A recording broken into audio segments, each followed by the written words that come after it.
Hello and welcome to YCZ classes once again. बच्चों, आज हम पढ़ेंगे defects in Mendeleev's periodic table. ठीक है, तो लास्ट लेक्चर में हमने मेंडलीव्स पीरियोडिक टेबल शुरू किया था, उसके मेरिट्स से एडवांटेजेस भी डिस्कस किए थे। तो आज के लेक्चर में हम defects in Mendeleev's periodic table यानी मेंडलीव्स पीरियोडिक टेबल की लिमिटेशंस जो हैं वो डिस्कस करेंगे। तो जैसे कि आपको स्क्रीन के ऊपर दिख रहा है कि सबसे पहली लिमिटेशन जो है मेंडलीव्स पीरियोडिक टेबल की वो है anomalous position of element hydrogen.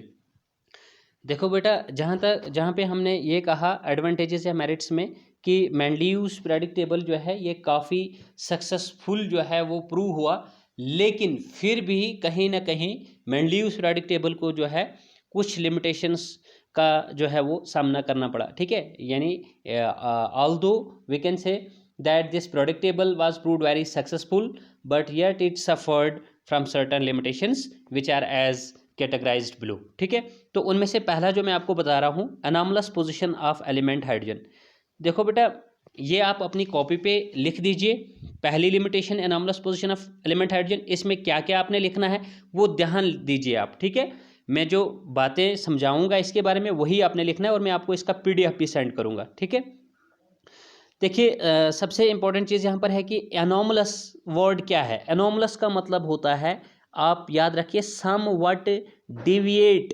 ठीक है, सम डिविएशन, जब कोई चीज़ डिविएशन शो करे, ठीक है, उसमें उसकी प्रॉपर्टीज़ में जो है, ठीक है, किसी किस्म का डिविएशन आपको नज़र आए तो उसको हम कहते हैं, उसको ही हम कहते हैं एनॉमलस। क्या कहते हैं? एनॉमलस बिहेवियर या कहते हैं एनॉमलस पोजीशन। ठीक है, तो यहाँ हाइड्रोजन की ऐसी क्या एनॉमलस पोजीशन है जो कि मेंडलीव जो है वो एक्सप्लेन नहीं कर सका है, लिहाजा वो डिफेक्ट या लिमिटेशन रही है। तो देखो बच्चों, एक्चुअली यहाँ पर क्या है कि ये जो एलिमेंट हाइड्रोजन है ये इसको प्लेस किया गया है। This element hydrogen was placed in group first A. अगर आपने मेंडलीव्स पीरियोडिक टेबल का पिछला पार्ट देखा हो आपने, तो मैंने वहाँ बताया था कि एक्चुअल जो मेंडलीव्स का पीरियोडिक टेबल है बच्चों, वो 8 ग्रुप्स पे जो है वो मुश्तमिल है। उस पे के 8 ग्रुप्स है, लेकिन बाद में वो 9 ग्रुप हो गए जब नोबल गैसेस डिस्कवर हुई। लेकिन हमने वहाँ पर उसको रिप्रेजेंटेशन जो की, मेंडलीव ने जो उनको रिप्रेजेंट किया रोमन न्यूमरल से, first second third fourth fifth seventh eighth करके, और 9th को 0 ग्रुप लिखा। फिर आपने वहाँ पे देखा था कि characteristics of Mendeleev periodic table में मैंने बताया था कि ग्रुप 1 to 7, मतलब 1 से लेकर 7 तक जो ग्रुप थे उनको सब ग्रुप्स में डिवाइड किया था, ए और बी में। तो अब जो हम ये हाइड्रोजन की बात कर रहे हैं, एनॉमलस पोजीशन ऑफ हाइड्रोजन को, यहाँ पर क्या किया गया, hydrogen has been placed in group first A. इसको बेटा फर्स्ट ए ग्रुप के साथ रख दिया गया। मैं यहाँ पे आपको थोड़ा सा बताऊँ कहाँ पर रख दिया गया है इसको। ग्रुप फर्स्ट ए के साथ इसको प्लेस किया गया। किन के साथ? आपको मालूम होना चाहिए कि ग्रुप फर्स्ट ए जो पोजीशन थी मेंडलीव पीरियोडिक टेबल में, वो थी एल्कली मेटल्स के लिए। किन के लिए थी बेटा? एल्कली मेटल्स के लिए थी। तो उन एल्कली मेटल्स के साथ जो है इस एलिमेंट हाइड्रोजन को भी मेंडलीव ने क्या किया, प्लेस किया। हालांकि ये और भी किसी ग्रुप के साथ जो है वो रिजेंबल करता था, और उस ग्रुप का नाम था ग्रुप 7th ए। क्या नाम था उनका? Group 7th।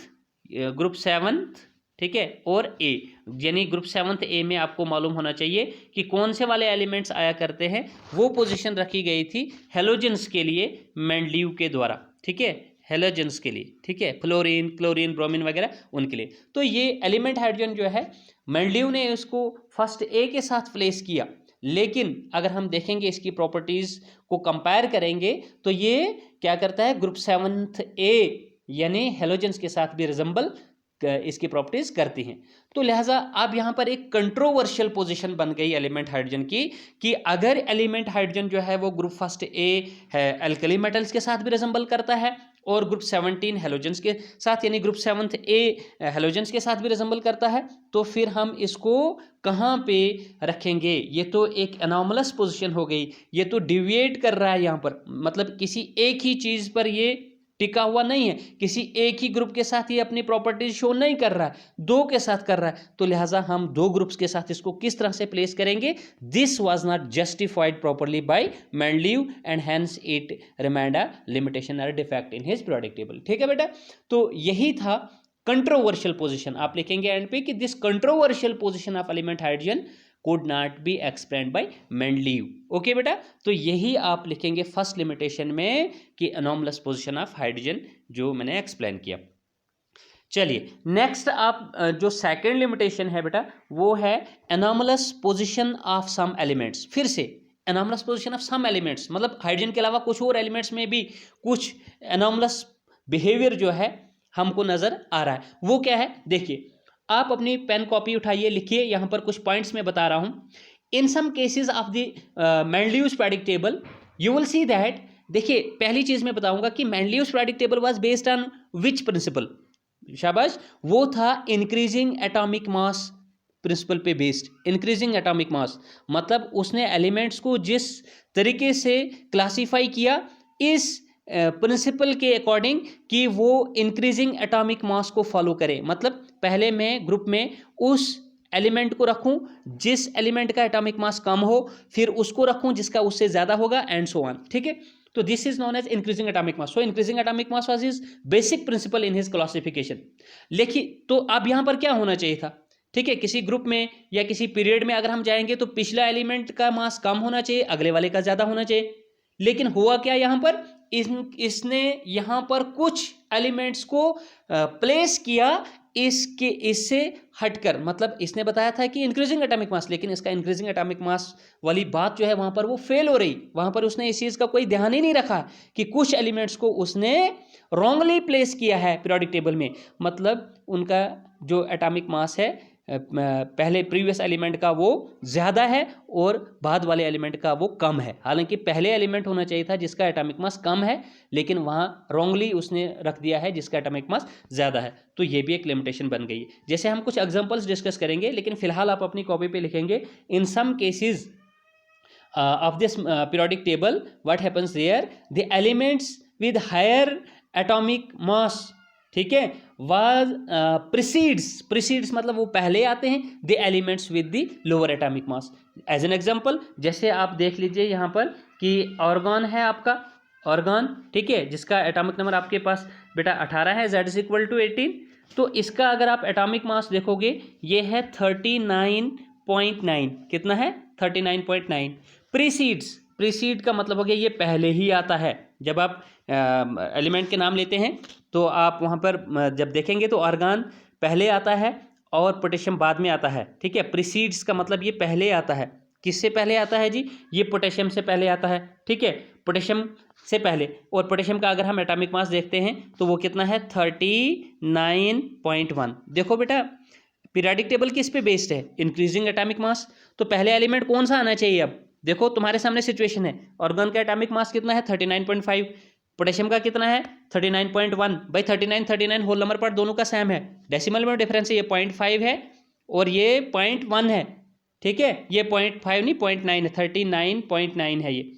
तो यहाँ पर ये 0.9 ज़्यादा है, मतलब ये नियरली इक्वल टू 40 है ये वाला, लेकिन यहाँ पर ये 0.1 ही जितना है। तो 0.9 ज़्यादा है, 0.1 कम है बेटा। तो लिहाजा हम बोलेंगे कि ये एलिमेंट पहले होना चाहिए था इंक्रीजिंग एटॉमिक मास के हिसाब से, लेकिन है क्या वहाँ पर है आर्गन पहले और पोटेशियम बाद में, जो कि एक लिमिटेशन है, क्योंकि वो जो कह रहा था उससे ये बात हटके वो कर रहा है, रॉन्गली कर रहा है, लिहाजा इट बिकम्स अ लिमिटेशन। ठीक है, इसके अलावा अगर हम देखेंगे सिमिलरली आप देख सकते हो कि कुछ और एलिमेंट्स है। जैसे अगर आप कोबाल्ट पे नज़र रखेंगे, जो डी ब्लॉक एलिमेंट का मेंबर है फर्स्ट ट्रांजिशन सीरीज का कोबाल्ट, इसका जो एटॉमिक मास है बेटा, इसका एटॉमिक मास है 58.9। कितना है? 58.9।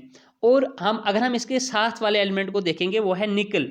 तो निकल के एटॉमिक मास को अगर हम देखेंगे बेटा, निकल के एटॉमिक मास है आपके पास 58.7। यहाँ पर भी देखिए ज़रा हैं एनॉमलस पोजीशन एलिमेंट्स की कि यहाँ पर 58 दोनों का है, 0.9 का डिफरेंस है। 0.9 ज़्यादा है किसका है? कोबाल्ट का। 0.7 किसका है? निकल का।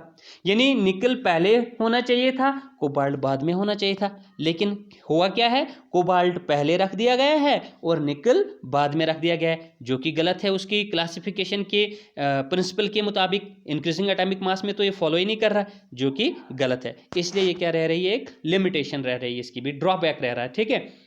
इसी तरह से और भी बहुत सारे एलिमेंट्स है, जैसे अगर हम टेक्नीशियम की बात करेंगे, उसका 127.6 है, वो आयोडीन से पहले आ जाता है, ठीक है। उसका 126.9 है, ठीक है।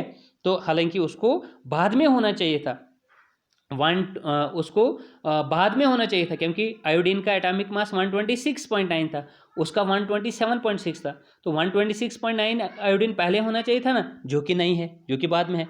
तो इस चीज़ के लिए इसने कोई जस्टिफिकेशन नहीं दिया प्रॉपरली कि मैं ऐसा क्यों कर रहा हूँ, हालांकि मैं ही यानी मेंडलीव ही पहले बता रहा है कि increasing atomic mass is my basic principle of classification of elements, तो then why he did such mistakes, ठीक है। तो फिर ऐसी गलतियां क्यों, तो लिहाजा ये क्या रह गई, लिमिटेशंस रह गई, कमी रह गई इसमें एक्सप्लेनेशन देने के लिए, ठीक है। तो बेटा होप कि ये चीज़ भी आपको क्लियर हुई होगी। तो एंड पे आप यहाँ पर बताएंगे लेकिन कि no justification was given by Mendeleev for such anomalous pairs और पोजीशंस ऑफ एलिमेंट्स, ठीक है बेटा। ये चीज़, ये वाली लिमिटेशन भी आपकी क्लियर हो गई। चलिए अब थर्ड लिमिटेशन की ओर जाते हैं, वो है पोजीशन ऑफ आइसोटोप्स। देखो आइसोटोप्स मैंने आपको पहले ही बता दिया है, चैप्टर नंबर 2 में बताया है। आइसोटोप्स ऐसे एलिमेंट्स के पेयर को हम बोलते हैं जिसमें एटॉमिक नंबर जो है वो सेम होता है और मास नंबर जो है वो क्या करता है, डिफर करता है, ठीक है। डिफरेंस कहाँ पर आता है, मास नंबर में, ठीक है। तो अब देखिए जो आपके पास बेटा पीरियोडिक टेबल है, मेंडलीव पीरियोडिक टेबल जो है वो बेस्ड है इंक्रीजिंग एटॉमिक मास। तो आपको पता है आइसोटोप, जैसे मान लीजिए मैं कार्बन की बात करूं, कार्बन का एटॉमिक नंबर है 6, ठीक है। इसका एक आइसोटोप है 12, मतलब हम आइसोटोप सिर्फ और सिर्फ मैंने बताया था कि एलिमेंट हाइड्रोजन है जिसके आइसोटोप्स का नाम हुआ करता है, बाकी कोई ऐसे एलिमेंट्स नहीं है कि जिनका कोई स्पेसिफिक नाम होता है, ठीक है, हाइड्रोजन के अलावा। उनके आइसोटोप्स को हम एटॉमिक मास से रिप्रेजेंट करते हैं। जैसे कार्बन के आइसोटोप्स को हम कार्बन 12 बोलेंगे जिसमें 12 एटॉमिक मास रहेगा, कार्बन 13 बोलेंगे जिसमें 13 रहेगा, कार्बन 14 बोलेंगे जिसमें 14 रहेगा, ठीक है। तो इंक्रीजिंग एटॉमिक मास का मतलब हो गया कि देखो जब आप एलिमेंट कार्बन को पीरियोडिक टेबल में देखते हो ना, तो वो आपको एक ही ग्रुप नजर आ रहा है और वो है ग्रुप नंबर 14, ठीक है। तो कार्बन 12 के लिए अलग जगह होनी चाहिए थी। फिर अगर ये इंक्रीजिंग एटॉमिक मास पे बेस्ड है तो फिर कार्बन 12 के लिए कौन सी स्लॉट है, कौन सी पोजीशन है पीरियोडिक टेबल में, कार्बन 13 के लिए कौन सा है, कार्बन 14 के लिए कौन सा है, तो नहीं ना है। लिहाजा अगर आप ही ये बात कह रहे हो कि my periodic table is based on increasing atomic मास, और फिर आप ऐसे एलिमेंट्स को जो कि डिफरेंट एटॉमिक मासेस जो है वो रखते हैं अपने आप के अंदर, तो फिर उनके लिए कोई स्लॉट्स, कोई पोजीशन फिक्स तो करो ना, जो कि इससे नहीं हुआ, लिहाजा लिमिटेशन हो गई, ठीक है। इसी तरह से इसमें आपने लिखना क्या है, अब सबसे पहले आपको आइसोटोप्स का नॉलेज होना चाहिए कि आइसोटोप्स दोज एलिमेंट्स होते हैं which have same atomic number but they differ in their mass, ठीक है। Since this periodic table was based on the atomic mass, ठीक है, नहीं atomic mass means increasing atomic mass पर ये बेस्ड है, so isotope should also find a separate place, isotope should be given a separate place by Mendeleev, उसको अलग जगह देनी चाहिए थी, but they are deprived of that, लेकिन वो महरूम रहे, उन्हें नहीं मिली वो पोजीशन, अलग स्लॉट उनको अपना सेपरेट पोजीशन जो है पीरियोडिक टेबल में नहीं मिला, ठीक है, जो कि लिमिटेशन है। नेक्स्ट है आपका some dissimilar elements are grouped together while some similar elements are placed in different groups. देखिए उल्टा कर रहे हैं मेंडलीव, क्या किया इन्होंने, इनका उसूल ये भी था कि हम एक ग्रुप के अंदर जो एलिमेंट्स प्लेस करेंगे उनकी प्रॉपर्टीज जो है वो सिमिलर होनी चाहिए, एक जैसी होनी चाहिए, और क्या थी कि जो एलिमेंट्स आपस में डिफर करेंगे उनको हम अलग अलग ग्रुप्स में रखेंगे। मतलब ये कि ग्रुप में हम उन्हीं एलिमेंट को रखेंगे जिनकी प्रॉपर्टीज आपस में रिजेंबल करती हैं। लेकिन यहां पर क्या कर दिया, उल्टा थोड़ा सा कर दिया यहां पर मेंडलीव ने।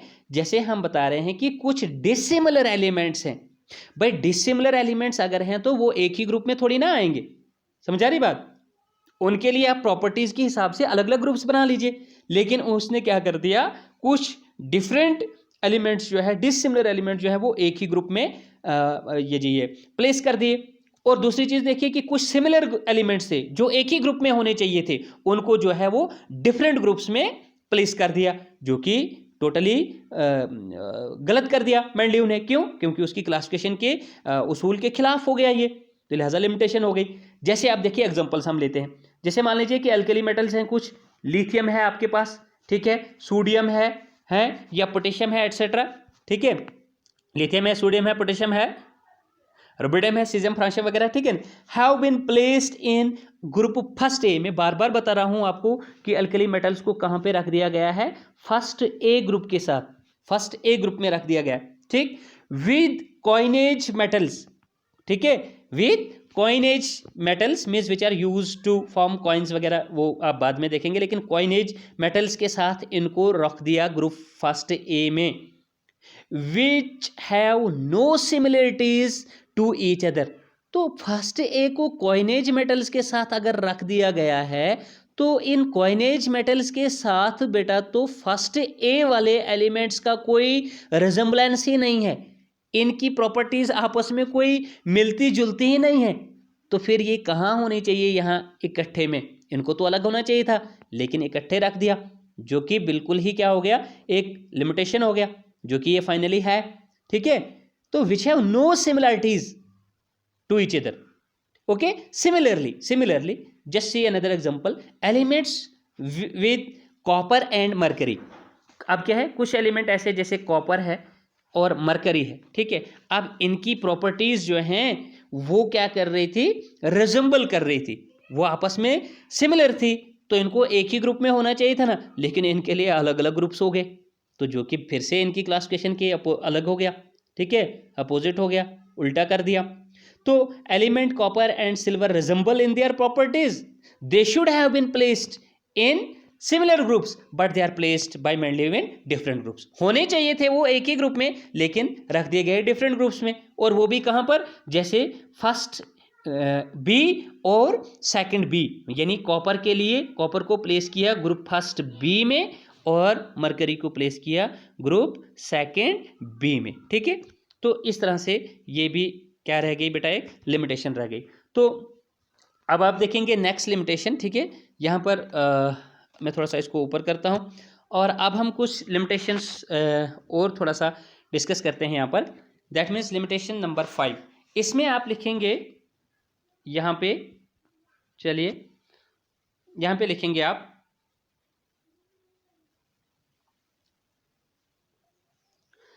नेक्स्ट जो लिमिटेशन है बेटा वो है position of elements of group 8। देखिए इसमें क्या किया मेंडलीव ने, कि जो आपका मेंडलीव्स पीरियोडिक टेबल ओरिजिनल है उसमें जो 8वां ग्रुप है, ठीक है, 8th ग्रुप जो है बेटा, उसमें मेंडलीव क्या करते हैं, आपको याद होगा कि मैंने बताया था characteristics of Mendeleev's periodic table में कि 8th group consists of 3 elements in the form of triads, ठीक है। तो उसमें क्या है, no proper place has been allotted to 9 elements. ये असल में 9 एलिमेंट्स यहाँ पे मेंडलीव ने प्लेस किए थे 3-3 पैर्स में, ठीक है, नहीं 3-3 एलिमेंट्स का पैर ट्रायड्स दिया था, तो 9 एलिमेंट से टोटल में थे ग्रुप 8th में, जिनके लिए कोई भी प्रॉपर प्लेस जो है वो अलॉट नहीं हुई मेंडलीव के द्वारा। No proper place has been allotted to 9 elements of group 8th, ठीक है, इस लिमिटेशन में आप डिस्कस करेंगे।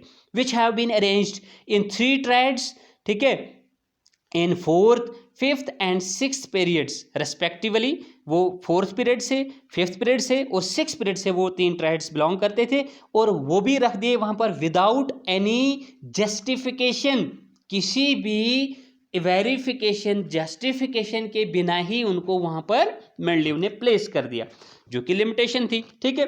चलिए नेक्स्ट लिमिटेशन की ओर जाते हैं, position of lanthanides and actinides. बेटा लेंथेनाइड्स और एक्टिनाइड्स जो हैं ये 14 एलिमेंट्स हैं, ठीक है, कितने कितने एलिमेंट्स हैं ये, 14 एलिमेंट्स हैं। लेंथेनाइड्स भी 14 एलिमेंट्स हैं, एक्टिनाइड्स भी 14 एलिमेंट्स हैं। इनको पहली चीज़ मैं आपको बता दूं कि इनको लेंथेनाइड्स बोलते हैं, ये एफ ब्लॉक एलिमेंट्स एक्चुअली दोनों सीरीजें ही आते हैं एफ ब्लॉक में, ठीक है, एफ ब्लॉक एलिमेंट्स में, जो कि पीरियोडिक टेबल के बॉटम पे प्रेजेंट होते हैं, ठीक है, सबसे नीचे प्रेजेंट होते हैं। और इनको लेंथेनाइड्स हम इसलिए बोलते हैं क्योंकि ये लेंथनम को फॉलो करते हैं, मतलब लेंथनम के बाद ये 14 एलिमेंट्स आते हैं। और एक्टिनाइड्स इनको इसलिए बोलते हैं क्योंकि ये एक्टिनियम के बाद एलिमेंट्स 14 इस तरह के आते हैं, ठीक है, तो इसलिए हम इनको लेंथेनाइड्स और एक्टिनाइड्स इस वजह से बोलते हैं। लेकिन सबसे इंपॉर्टेंट जो यहाँ पर बात है लिमिटेशन के तौर पर जो ये लैंथेनाइड्स और एक्टिनाइड्स है वो है इनकी पोजीशन से रिलेटेड बात कि position of lanthanides and actinides जो है 14 एलिमेंट्स, ठीक है नहीं, following lanthanum from atomic number 58 to 71 हैं ये लेंथेनाइड्स वाले कहाँ से हैं बेटा, 58 से लेकर तो 71 एटॉमिक नंबर तक कॉमनली इनको लेंथेनाइड्स कहा जाता है। एंड अनदर ग्रुप जो आपके पास एलिमेंट है एक्टिनाइड्स का वो एटॉमिक नंबर 90 एक्टिनाइड्स हैं आपके एटॉमिक नंबर 90 से लेकर तो एटॉमिक नंबर 103 तक, ठीक है ना, इनको कॉमनली एक्टिनाइड्स कहा जाता है। एक्टिनम को ये फॉलो करते हैं। Have not been given proper position, that means proper place, इनको नहीं मिली प्रॉपर प्लेस, प्रॉपर पोजीशन कहाँ पे, इन द मैन फ्रेम, जो असली पीरियोडिक टेबल की बॉडी थी ना, मैन फ्रेम जो पीरियोडिक टेबल का था, मेनली पीरियोडिक टेबल का, वहाँ पर इनके लिए कोई भी प्लेस जो है वो अलॉट नहीं की गई, ठीक है। लिहाजा ये भी जो है यहाँ पे क्या हो गए, रॉन्गली प्लेस किए गए in the bottom, at the bottom of the periodic table, ठीक है नहीं। They are not given the position in the main frame of the periodic table, but have been placed in two separate you can say rows at the bottom of the periodic table। तो ये कुछ इस तरह से इसका limitation था बेटा। Next और लास्ट जो लिमिटेशन है दैट मीन्स लिमिटेशन नंबर 7, वह है कॉज ऑफ पीरियोडिसिटी। देखो बच्चों, मैंने पीरियोडिक टेबल जब मेंडलीव का शुरू किया तो वहाँ पर हमने बोला ही था कि Mendeleev's periodic table is based on Mendeleev's periodic law, ठीक है नहीं। तो we states that the properties of elements, that means both physical and chemical properties of elements are the periodic function of their atomic masses। तो ये periodicity, periodic function, ये क्या चीज़ थी, मैंने कहा था repetition in the properties of elements after certain और regular intervals, ठीक है। तो ये किस तरह से, काज क्या है पीरियोडिसिटी का, किस तरह से पीरियोडिसिटी जो है वो डेवलप होती है, शुरू होती है, इसका कोई कारण ही नहीं बताया मेंडलीव ने, ठीक है। इसमें आप लिखेंगे no proper justification, no proper explanation has been given और offered by in the Mendeleev's periodic table. आपको मेंडलीव पीरियोडिक टेबल में कोई जस्टिफिकेशन पीरियोडिसिटी का नहीं मिलेगा, ठीक है नहीं। That why the elements placed in a group, कि क्यों एलिमेंट्स जो हैं एक ग्रुप में प्लेस करके क्या करते हैं, सिमिलरिटी शो करते हैं इन अपनी प्रॉपर्टीज में, दे show similarities in their properties. ऐसा क्यों, किस कारण जो है वो सिमिलर आपस में है, ठीक है, किस तरह से वो एक दूसरे के साथ जो है वो रिजेंबल करते हैं। तो इस तरह की कोई भी एक्सप्लेनेशन, जस्टिफिकेशन जो है आपको मेंडलीव्स पीरियोडिक टेबल में बेटा नज़र नहीं आएगी, लिहाजा ये भी एक लिमिटेशन है। तो बच्चे आज के लेक्चर में हम इतना ही करेंगे। तो आज हमारा मेंडलीव्स पीरियोडिक टेबल जो है ये कंप्लीट हो गया। मेंडलीव्स पीरियोडिक टेबल का ब्रीफ ओवरव्यू भी हमने डिस्कस किया पिछले लेक्चर में। उसके बाद हमने कैरेक्टरिस्टिक्स डिस्कस किए थे, उसके बाद हमने मेरिट्स और एडवांटेजेस उसके डिस्कस किए थे, और आज के लेक्चर में हमने डिफेक्ट्स यानी limitations of Mendeleev's periodic table जो है वो डिस्कस किए। और इस तरह से जो है हमारा मेंडलीव्स क्लासिफिकेशन ऑफ एलिमेंट्स या मेंडलीव्स पीरियोडिक टेबल जो है वो कंप्लीट हो गया। नेक्स्ट लेक्चर में जो है हम मॉडर्न पीरियोडिक टेबल पढ़ने वाले हैं। तो होप कि आपको ये पूरा लेक्चर जो है वो समझ में आया हो। और बेटा एक बात बताना चाहूँगा कि अगर आप मेरे चैनल पे नए हैं, अभी तक आपने चैनल सब्सक्राइब नहीं किया है, तो फटाफट से बेटा अभी आप चैनल को सब्सक्राइब कीजिए, लाइक कीजिए, शेयर कीजिए। तो ठीक है, आज के लेक्चर में बेटा इतना ही पढ़ेंगे। Good bye, take care, stay fit and stay safe.